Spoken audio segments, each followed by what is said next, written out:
گلے ملتے ہوئے اور کھانسی نزلے زکام والے کو نماز میں کھڑا ہوا دیکھا، نماز یہاں سے چھوڑ کر مسجد سے اس کو میں باہر نکال کر پھر نماز پڑھاؤں گا، ورنہ نماز نہیں پڑھاؤں گا۔ آپ لوگ احتیاط ہی نہیں کر رہے ہیں، الزام ہمیں دیتے ہیں، ڈاکٹروں کو دیتے ہیں، ڈاکٹر اپنی جان جو ہے نا ان کی عذاب میں آئی ہوئی ہے، مر رہے ہیں ڈاکٹر، ان کو وینٹیلیٹر نہیں مل رہے ہیں۔ آپ لوگوں نے کھیل بنایا ہوا ہے کرونا کو۔ بھائی یہ کرونا ختم ہونے والی چیز نہیں ہے، 5 سال تک ختم نہیں ہوگا، یہ آپ کو میں بتا دوں، لکھ کر دے رہا ہوں میں آپ کو، یہ چلے گا ایسا ہی۔ جب آپ سبزی کی دکان پر جا سکتے ہیں، آپ سپر مارکیٹ جا سکتے ہیں، مسجد بھی آئیں، جمعہ پڑھیں، نماز پڑھیں، ڈسٹینس ختم کریں، نماز کے فوراً بعد ڈسٹینس پیدا کر لیں۔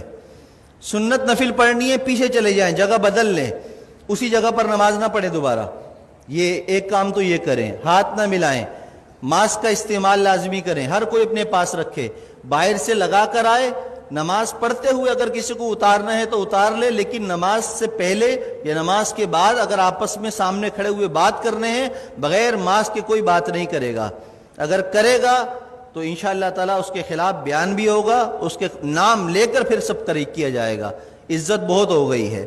آپ لوگوں نے مجھے بے عزت کر کر کے تنگ کر کے رکھ دیا ہے، اب نہیں، اب میں آپ کو بے عزت نہیں کروں گا، اب میں آپ کو سکھاؤں گا دین پر عمل کیسے ہوتا ہے، اور یہ حکومتی احکامات پر عمل کیسے ہوتا ہے، یہ ہمیں بھی آتا ہے کرانا۔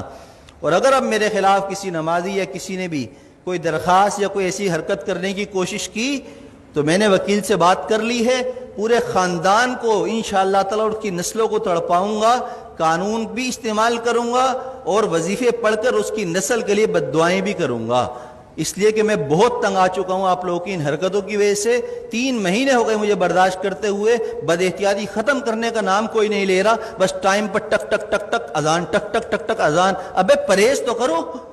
جو ڈاکٹر کہہ رہے ہیں وہ تو کرو، جو علماء کہہ رہے ہیں وہ تو کرو، اپنے باپ کی بات مانتے نہیں ہو، مولویوں پر انگلی اٹھاتے ہو، شرم نہیں ہے تم لوگوں کے اندر۔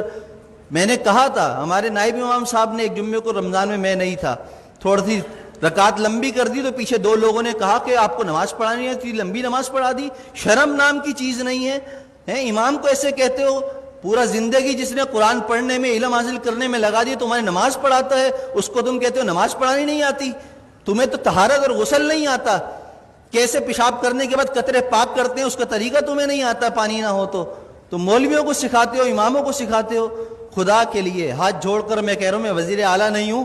کہ کرپشن کر کے ہاتھ جوڑ رہا ہوں آپ کے سامنے، میں امام ہوں، میرا کردار آپ کے سامنے ہے۔ 7 سال ہو گئے، میری ساری نمازیں، سب کچھ، کسی نماز میں اگر میں نہیں ہوں تو اس کی کوئی نہ کوئی شرعی عذر ہوتا ہے میرے پاس، لیکن وہ عذر پیش کرنا میرا آپ کے سامنے نہیں ہے، میں آپ کے سامنے پیش کروں، اللہ کے سامنے پیش کر دیتا ہوں، میرا دل صاف ہے، مجھے ضرورت نہیں اپنی صفائیاں دینے کی۔ لیکن احتیاط کیجئے، عمل کیجئے، جمعے کی نماز بھی مل کر کھڑے ہو کر پڑھیے اور فوراً جدا ہو جائیے، دور کھڑے ہو کر سنتیں پڑھیے، اور عصر کی نماز سے ماسک کا اہتمام کیجئے،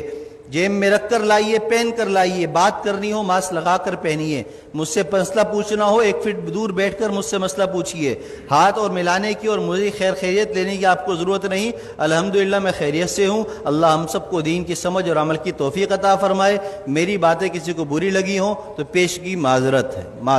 معذرت، جزاک اللہ خیر۔